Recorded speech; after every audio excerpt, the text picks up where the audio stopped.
comigo lá em 2 Timóteo. Você pode abrir comigo em 2 Timóteo? Quantos Deus tem falado aos nossos corações e o Senhor vai continuar falando aos nossos corações. Toda vez que nós ouvimos a palavra do Senhor, é gerado fé nos nossos corações, e essa fé nos firma na palavra dele. Se a gente não ouve a palavra do Senhor, a gente vai ser firmado naquilo que a gente tem ouvido aí fora. Então, se nós estamos aqui na casa do Senhor, o Senhor vai preencher o nosso coração. Amém, queridos? Eu tenho uma palavra para você nessa noite. O Senhor tem uma palavra, alguns conselhos para a nossa geração, alguns conselhos para nós jovens nos nossos dias. Amém? Então você abre a sua Bíblia lá, você vai abrir sua Bíblia em 2 Timóteo, depois em Provérbios, mas mantenha os dois aí abertos, tá bom? Então 2 Timóteo 2, 21 a 23, fala assim: de sorte que se alguém se purificar dessas coisas, será vaso para honra, santificado, idôneo para o uso do Senhor e preparado para toda boa obra. Foge também das paixões da mocidade e segue a justiça, a fé, o amor e a paz com os que com um coração puro invocam o Senhor, e rejeita as questões loucas e sem instrução, sabendo que produzem contendas. Cara, que palavra! Eu acho que se nós fôssemos parar nessa palavra aqui do apóstolo a Timóteo, a gente já não precisava falar mais nada aqui nessa noite, né? Que palavra poderosa, né? Aqui Paulo está escrevendo ao jovem Timóteo. Quem foi Timóteo? Timóteo foi um dos líderes da igreja primitiva, um jovem líder da igreja primitiva, que foi instruído na palavra do Senhor desde a sua pequena idade. Então, quantos jovens aqui que estão aqui nessa noite conheceram Jesus bem muito novo ainda? Quantos? Bem muito novo assim de idade, né? Acho que a maioria, né? Alguns conheceram, né, no decorrer da sua vida. Então Timóteo é um desses jovens que cresceu no convívio da sua família, e conheceu o Senhor Jesus e conheceu o Evangelho através do apóstolo Paulo. Mas eu queria trazer algumas palavras nessa noite, o que está escrito lá em 2 Timóteo 3. Então a gente vai ficar um pouco no livro de Timóteo, que Timóteo... Alguém já leu o livro de Timóteo todo? Ele é muito grande, sabe? Ele é enorme, assim, ele tem... Timóteo 2 tem 4 parágrafos, ele é enorme, assim, você assim, comendo um hambúrguer ali, você consegue ler Timóteo, tá? E o 2 Timóteo, ele tem 6 capítulos, e assim, é muito grande de ler esse livro, muito difícil de ler Timóteo, visto que ele tem 6 capítulos. Então, se você não... De repente, jogando um Xbox desse aí da vida, você consegue, né, quando não for a sua vez, quando você perder, você consegue ler o livro de Timóteo. E ele é muito profundo, ele é demais. Ele parece que foi escrito agora, nos nossos dias. Amém? Então, dá uma olhada comigo, porque assim, como eu falei, nós vivemos num momento difícil na face da terra. Nós podemos ousar dizer que o Senhor Jesus está às portas. Ele está à porta.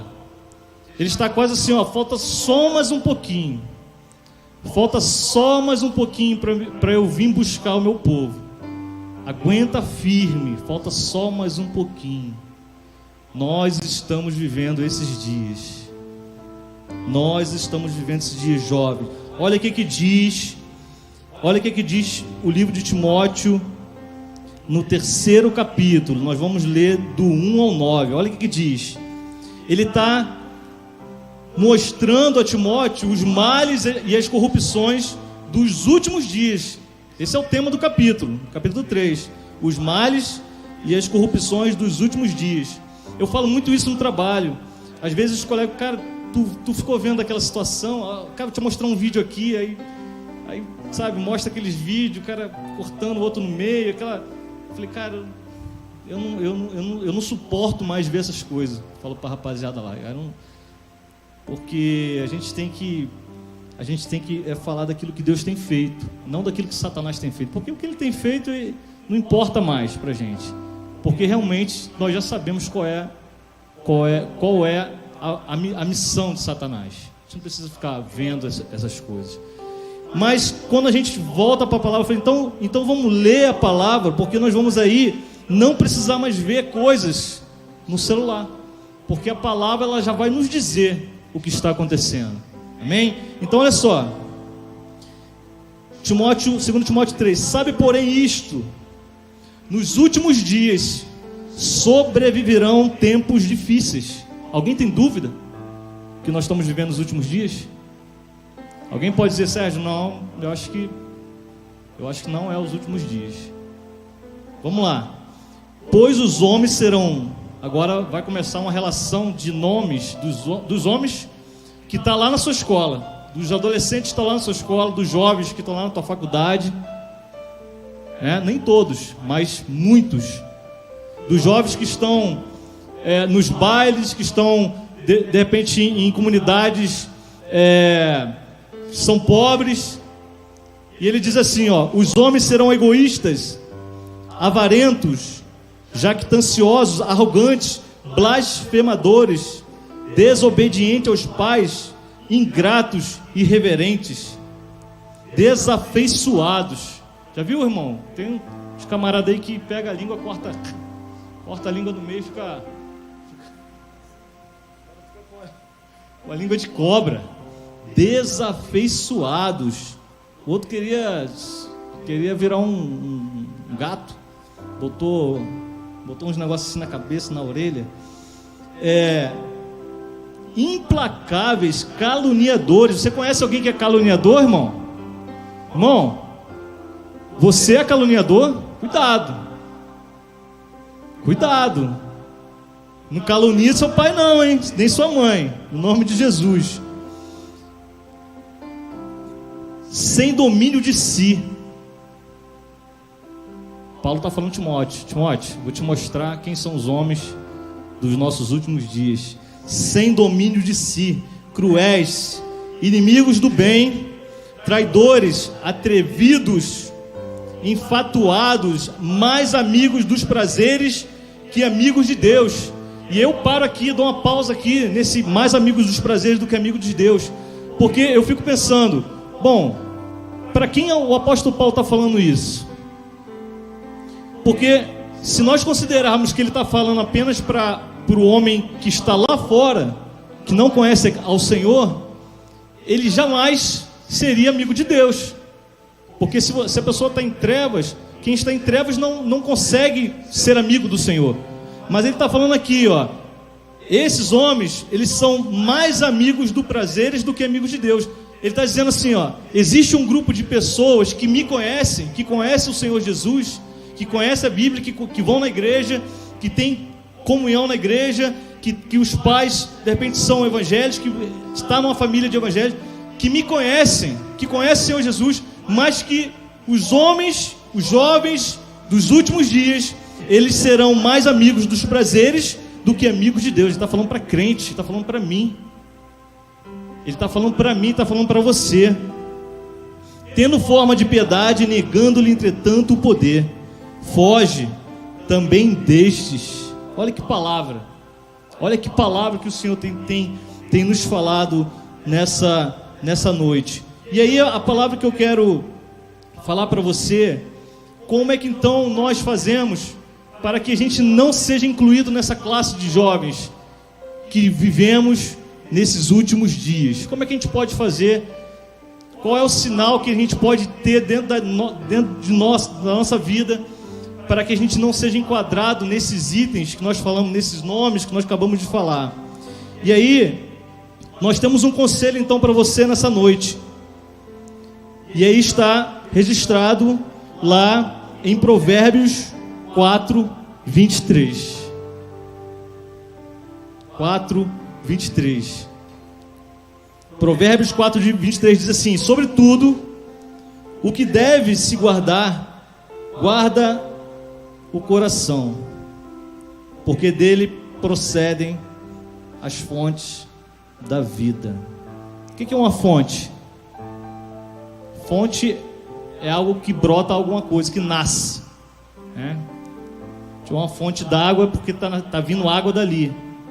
Ela gera água, e dessa fonte você consegue retirar o líquido que é a água. Então, ele está falando para a gente, o nosso querido Salomão está falando para a gente: olha, guarda o teu coração, guarda o que você tem feito, guarda. Por quê? Porque se aquilo que... E como é que a gente consegue guardar o coração? Se tudo aquilo que a gente vê, se tudo aquilo que a gente ouve influencia, é muito difícil alguém passar o tempo todo ouvindo algo, ou vendo algo, e não ser influenciado por aquilo. Você conseguiria... imagina como é que é a vida de um cego, se ele não consegue ver. Então ele é totalmente influenciado pelo aquilo que ele ouve, ou tudo aquilo que ele toca. Então existe essa influência. Mas nós, acho que todos vêm aqui, né? Tem alguém com problema de visão? Não, acho que não, né? Sim, cegueira não. Mas então tudo aquilo que a gente vê e tudo aquilo que a gente ouve, nós somos influenciados. Nós somos influenciados. Então, olha aí o problema. Quando a Bíblia fala que os nossos olhos é lâmpada. É a lâmpada. Olha o que diz aqui, ó. Olha o que diz a palavra aqui, ó. Os nossos olhos são a nossa lâmpada do nosso corpo. Os olhos são a lâmpada do corpo. Amém? Os olhos são a lâmpada do corpo. Então, e quando a gente vai lá para o livro de Jó, eu nunca tinha lido isso aqui assim de forma para entender. Mas tem uma passagem no livro de Jó 31, que ele fala assim, ó: fiz uma aliança com os meus olhos. Olha que coisa interessante. Então, se eu preciso guardar o meu coração para não ser enquadrado naquilo que Paulo está falando a Timóteo, ao jovem Timóteo, eu preciso guardar o meu coração. Mas se eu sou influenciado pelaquilo que eu vejo e pelaquilo que eu ouço, então a gente pode ter o exemplo lá de Jó, que fala assim, ó: fiz aliança com os meus olhos, como pois os fixaria em uma donzela? Aí traz a explicação sobre isso. Então nós, jovens, precisamos fazer uma aliança com aquilo que a gente vê e com aquilo que a gente ouve, para que nós possamos guardar o nosso coração. Amém? Então, Sérgio, eu preciso guardar o meu coração na parte sentimental. Eu preciso guardar o meu coração nos namoros no namoro que eu tenho. Então, guarda o seu coração no namoro que você tem, porque não tem como você guardar a palavra do Senhor se você tem um namoro sem compromisso. Você sabe o que é um namoro sem compromisso? Alguém sabe? É aquele namoro que o camarada invade o seu coração, certo? Você não tem que guardar o seu coração? Aí ele vai e invade o seu coração só para poder, eu vou entrar no seu coração, mas é só de passagem, tá? É só de passagem. Eu vou entrar ali no seu coraçãozinho. Aí você vai achar que eu vou ter um compromisso com você, mas eu não vou ter um compromisso com você. Então guarda, jovem, guarda o seu coração de certos tipos de compromisso. Não deixe que ele ou que ela entre no seu coração. Por quê? Porque quanto mais você tiver muitos relacionamentos, mais feridas você vai ter. Mais feridas você vai ter. Existe o tempo tudo. Existe o tempo para todas as coisas. Quer ver outra coisa? Guarde o seu coração de prazeres proibidos, né? Às vezes no namoro está lá aquela relação e de repente o clima ele começa a esquentar, né? Porque nós somos seres humanos, né? Nós somos seres humanos. E aí, o jovem, né, e a menina, eles precisam entender o seguinte: existem certas proibições que eu não posso ceder, eu não posso ir além. Não adianta eu como é que tentar acender uma fogueira, né, colocar brasa em algo e depois eu tentar apagar com pouca coisa. Estou querendo dizer o seguinte: se você coloca brasa no seu relacionamento, num tipo de namoro, como é que você vai dizer não àquilo ali? Você está entendendo? Não preciso dar nome das coisas que vocês sabem que eu estou falando, certo? Alguém não sabe o que eu estou falando, né? Alguém não sabe? Você não sabe? Estou brincando, ninguém falou não. Eles sabem, irmão, sabem. Então, guarda o teu coração de prazeres proibidos que você não pode seguir em frente. Guarde seu coração de certos tipos de namoros que alguém só vai entrar lá para fazer uma visita no seu coração e sair, porque eu não quero compromisso. Guarde seu coração de prazeres proibidos. Guarde seu coração da internet. Guarde seu coração de nude. Guarde seu coração de fotos íntimas. Amém? Guarda dos tipos de amizades. Amém, queridos? Se você parar de viver como todos estão vivendo, você não sofrerá o que todos estão sofrendo. Tem muitos jovens que entram nessa fase de começar a namorar, que começa a sofrer dentro dessa área, sabe? Entrega a tua vida ao Senhor, sabe? Estude, tem um tempo para todas as coisas. A Bíblia fala que há tempo para tudo debaixo do sol. Amém, queridos? Amém? Alguém não está entendendo o que eu estou falando? Então, qual é o primeiro conselho que eu dou para vocês, jovens, adolescentes? Guarda, que a Bíblia fala, que guarda o teu coração, porque os dias de hoje são maus, muita maldade. Os homens serão tudo aquilo que nós falamos aqui: arrogantes, blasfemadores, desobedientes aos pais, ingratos, irreverentes, desafeiçoados, implacáveis. Você vai para uma faculdade pública, você vai ver isso. Você vai ver isso. Você vai chegar com uma doutrina cristã na faculdade, você vai ser tido como o quadrado. E aí como diziam os antigos, né? Melhor ser quadrado do que ser redondo e ser chutado para o inferno. Melhor ser quadrado. Porque tu dá um chute no quadrado, tu dá um chute no quadrado, não, no quadrado, né? Tu dá um chute, ele não vai muito longe, ele vai, mas não vai. Agora dá um chute numa bola, ela vai sem rumo. Então é melhor você ser quadrado lá na faculdade. Fulano de tal não sai, fulano de tal não namora, fulano de tal não pega, né? Peguei aquele, peguei aquela, e com ele não tem isso, né? Com ele é as coisas certas. Você quer? Então você vai ter que convencer. Primeiro, você trabalha? O que você está fazendo? Você está estudando? Você está trabalhando? Está se preparando para um concurso? Você já conversou com meus pais? Com a minha mãe? Você já convenceu meu pai? Eu tinha um amigo que ele falava: Sérgio, quando ele foi lá conversar comigo, tipo assim, ela já era adulta, né? A filha dele já era adulta, mas era uma jovem adulta. Aí ele falou que pegou a Bíblia, colocou, ele militar, né? Então ele tem um armamento. Diz que ele falou: Sérgio, eu não fiz por maldade não, mas eu coloquei o armamento assim, cara, e coloquei a Bíblia por cima do armamento. E aí chamei ele para conversar. E ele viu a Bíblia, aquela coisa linda, e de repente eu tirei a Bíblia e estava a minha arma.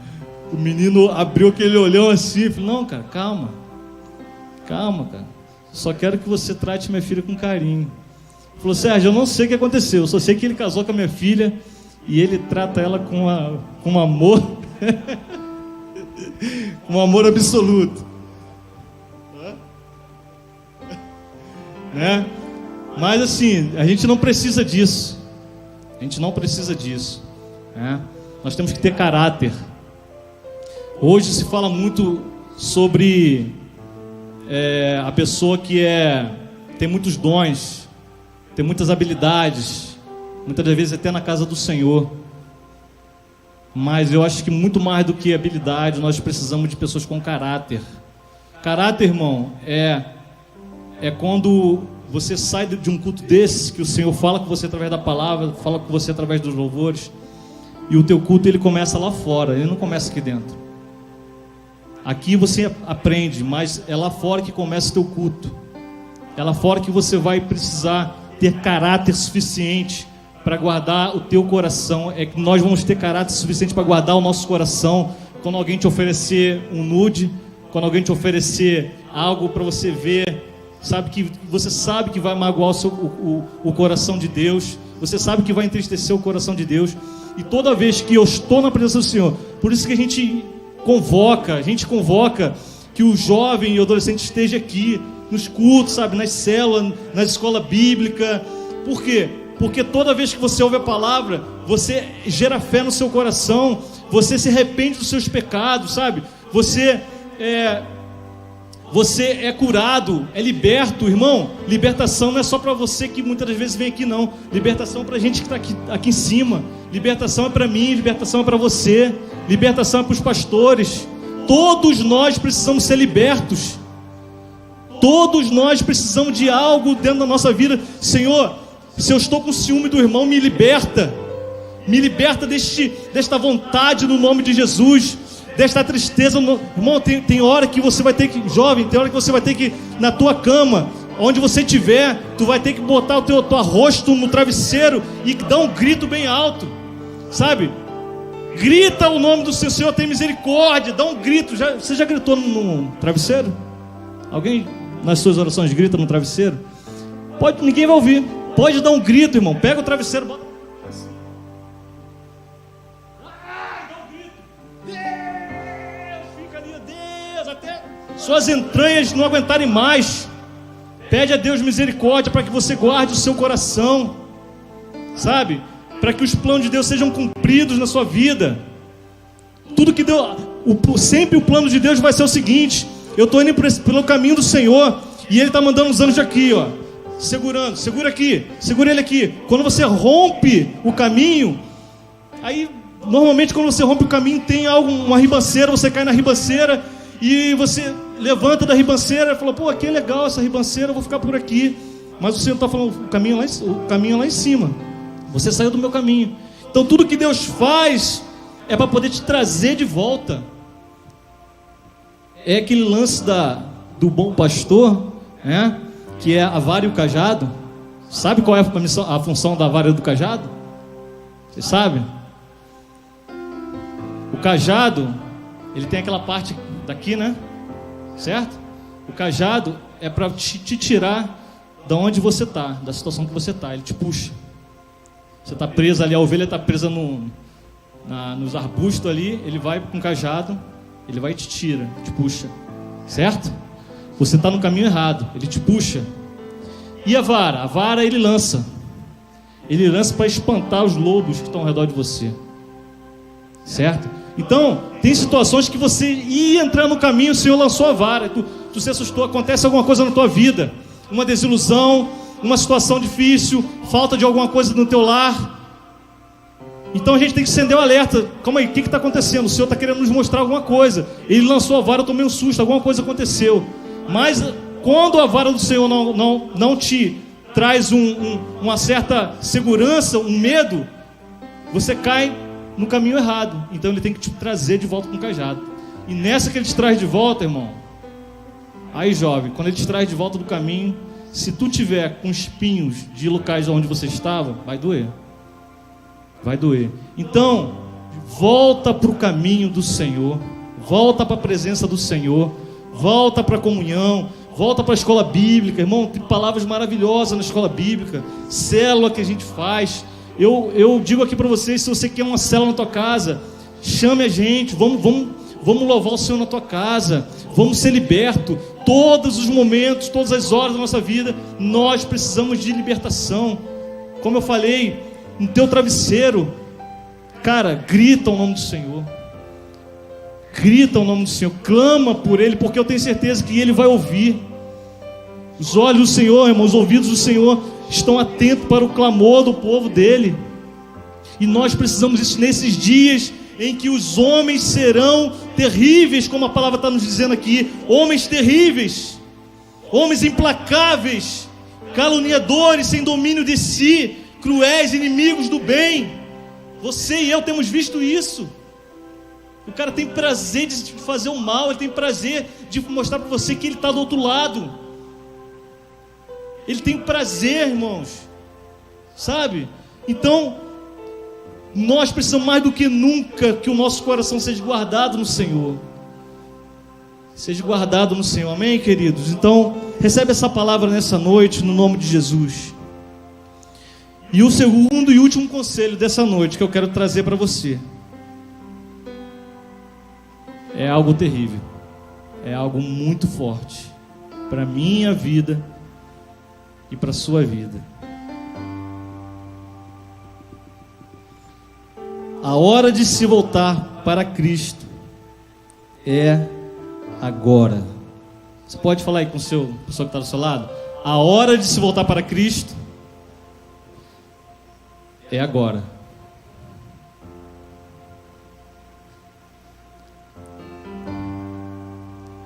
Presta atenção nisso que eu vou falar para você.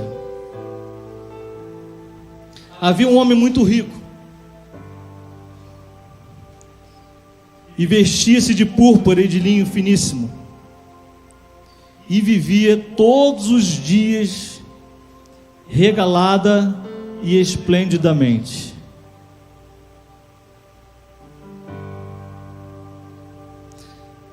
Havia também um certo mendigo chamado Lázaro, que jazia cheio de chagas à porta daquele, e desejava alimentar-se com as migalhas que caíam da mesa do rico, e os próprios cães vinham lamber-lhe as chagas. E aconteceu que o mendigo morreu e foi levado pelos anjos para o seio de Abraão. E morreu também o rico e foi sepultado. E no inferno ergueu os olhos, estando em tormentos. Sabe o que é tormento? Será que nós temos noção do que é esse tormento que a Bíblia está falando aqui? E viu ao longe Abraão e a Lázaro no seio, e clamando disse: Pai Abraão, tem misericórdia de mim, manda Lázaro que lhe molhe na água a ponta do seu dedo e me esfregue a língua, porque estou atormentado nesta chama. Disse, porém, Abraão: Filho, lembra-te de que recebeste os teus bens em tua vida, e Lázaro somente males, e agora este é consolado e tu atormentado. E além disso está posto um grande abismo entre nós e vós, de sorte que os que quiserem passar daqui para vós não poderiam, nem tampouco os de lá para cá. E disse ele: Rogo-te, pois, ó Pai, que os mande à casa do meu pai, pois tenho 5 irmãos, para que lhes dê testemunho, a fim de que não venham para este lugar de tormento. Disse-lhe Abraão: Tem Moisés e os profetas, ouçam-nos. E disse-lhe: Não, pai Abraão, mas se alguém dentre os mortos fosse ter com eles, arrepender-se-iam. Porém Abraão lhe disse: Se não ouvem a Moisés e aos profetas, tampouco acreditarão, ainda que algum dos mortos ressuscite. Está lá em Lucas. Isso é uma parábola. Então, eu quero trazer 3 coisas para a gente nessa noite. Primeiro é guardar o nosso coração. Guardar o nosso coração dos males desse mundo, daquilo que norteia a nossa vida como jovens nesse mundo. O primeiro que eu quero dizer aqui, que aconteceu nesta parábola, significa o quê? A primeira coisa que eu quero dizer para você: o tempo de guardar o coração é agora. O tempo de guardar o coração é agora. O tempo de orar é agora. O tempo de clamar ao Senhor é agora. Este homem que foi levado ao inferno, ele teve todo o tempo do mundo, todo o tempo em vida, para poder ter um encontro com Cristo, mas ele não quis. Ele não quis. Então ele diz: Pai Abraão, tem misericórdia de mim. Mas depois que já está lá, já era. Então nós como igreja precisamos anunciar a volta do Senhor. Anunciar a volta do Senhor. E aquilo que nós temos que fazer nos nossos dias, nós temos que fazer hoje. Se é tempo de clamar, vamos clamar hoje. Se é tempo de nós virmos à casa do Senhor, vamos ir hoje. Se é tempo de nós termos comunhão, vamos ter comunhão hoje. Não dá para deixar para o futuro, sem um encontro com Cristo, que é pior. Outra coisa que esse homem reconhece estando no inferno, ele reconhece o valor de Lázaro. Ele diz: manda Lázaro. Como aí? Você nunca reparou Lázaro em vida? E agora você está falando sobre Lázaro porque você está vendo ele lá em cima, no seio de Abraão, na glória do Senhor. Manda Lázaro que molhe na água a ponta do seu dedo e me esfregue a língua. Ele reconhece o valor neste momento de sofrimento. O que eu quero dizer, qual é a lição para nossos dias? Guarda o teu coração. A segunda coisa, é tempo de nós fazermos o que tem que ser feito hoje.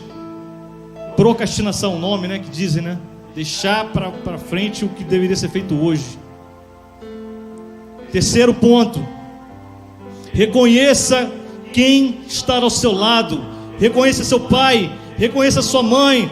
Mas meu pai não mora comigo, meu pai nunca me deu valor. Então entregue ele ao Senhor nas tuas orações, sabe? Reconheça quanto tempo você tem dispersado, muitas das vezes, para reconhecer o valor de alguém que está próximo a você. Às vezes a gente não reconhece. Às vezes um jovem deixa de vir à casa do Senhor, a gente esquece. Irmão, estou falando isso porque a gente trabalha com liderança e eu tenho visto isso. Cara, às vezes só um zap, cara. Manda um zap lá. Quando alguém não vem aqui, se você não está aqui, você está em outro lugar. Você está em outro lugar. Então, cara, vamos entender essa palavra. O Senhor está falando: olha, é sua responsabilidade, é minha responsabilidade. Se preocupar com aqueles que estão aqui, com aqueles que um dia estiveram aqui. Se preocupar com um parente, com um irmão, com um primo, sabe? E quando eu estou falando isso para vocês, eu sou o primeiro a ser impactado com essa palavra. Esses dias, um tio meu mandou um zap para mim: cara, ora pelo Leonardo, sei lá, um nome lá. Aí ele falou assim: filho do teu primo. Eu nem sabia que ele tinha filho. Cara, que vergonha, cara. Eu não sabia nem que meu primo tinha um filho. Aí estava passando por uma dificuldade, falei: meu Deus do céu. Sabe? Porque nós estamos no ativismo, querendo fazer tudo ao mesmo tempo. Mas nesse ativismo, coloca aí também as pessoas que necessitam de ouvir uma palavra. Mas você vai falar: Sérgio, mas eu também estou necessitando. Eu também estou precisando de ouvir uma palavra. Mas em nome de Jesus, seja um profeta. Eu lembro uma vez que o pastor pregou aqui. Ele está falecido, o nome daquele pastor que pregava aqui, faleceu. Ivan falou assim, pastor Ivan falou assim: toda vez que Deus mandava eu orar por alguém, mandar uma mensagem para alguém, eu cumpria a ordem do Senhor. E ele descobriu que quando ele mandava uma mensagem ou orava por alguém, Deus usava 10 pessoas para orar por ele. Como é que ele confirmou essa palavra? Uma vez ele recebeu uma ligação e falou: pastor, estou orando por você, senti vontade de orar por você, dia tal. Aí outra pessoa em outro país, que ele conhecia muita gente dos países aí fora, orou por ele. Aí ele começou a montar um quebra-cabeça. Calma aí, Deus estava mostrando para ele, falou assim: filho, toda vez que você orar por alguém, que você se interceder, toda vez que você se preocupar com alguém em vida, se preocupar com alguém em vida, jovem, Deus vai usar alguém para orar por você, para interceder por você. Ele foi começando a juntar as peças e ele entendeu, como aí? Então no momento que eu estava clamando, que o Senhor me despertou, quantos jovens que são despertados pela madrugada para orar? Você tem esse despertamento? Pede a Deus. Você vai acordar sem sono. Você vai acordar sem sono no nome de Jesus para orar. E aí ele começou a juntar as peças e ele descobriu que nos momentos que ele estava orando por um irmão, não sei aonde, não sei se é no Brasil ou fora do Brasil, Deus mandou 10 pessoas, porque quem ora precisa ser coberto de oração. Quem lidera precisa ser coberto de oração. Amém? E por último, rogo-te, pois, ó Pai, que o mandeis à casa de meu pai, pois tenho 5 irmãos, para que lhe deis testemunho, a fim de que não venham também para esse lugar. Olha que coisa interessante. Ele está dizendo o seguinte: ele está no inferno, esse camarada, ele está no inferno, esse rico, e ele lembra da família dele. Olha, você pode imaginar o que é isso? Olha que coisa terrível que é isso aí. O cara está no inferno, em tormento, e ele está falando para o pai Abraão: rogo-te, pois, que mandes à casa do meu pai, pois tenho 5 irmãos, para que lhe deis testemunho, a fim de que não venham também para esse lugar de tormento. Não deixe para fazer para frente o que você precisa fazer hoje. Para quem você precisa lembrar, para quem você precisa orar.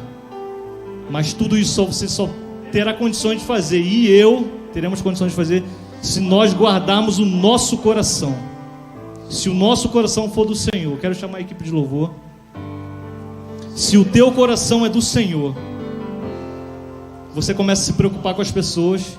Se o teu coração é do Senhor, você começa a entender que existe um futuro, que existe um Deus, que existe céu, que existe inferno, que você não quer ver os seus irmãos, seus primos nesse lugar de tormento.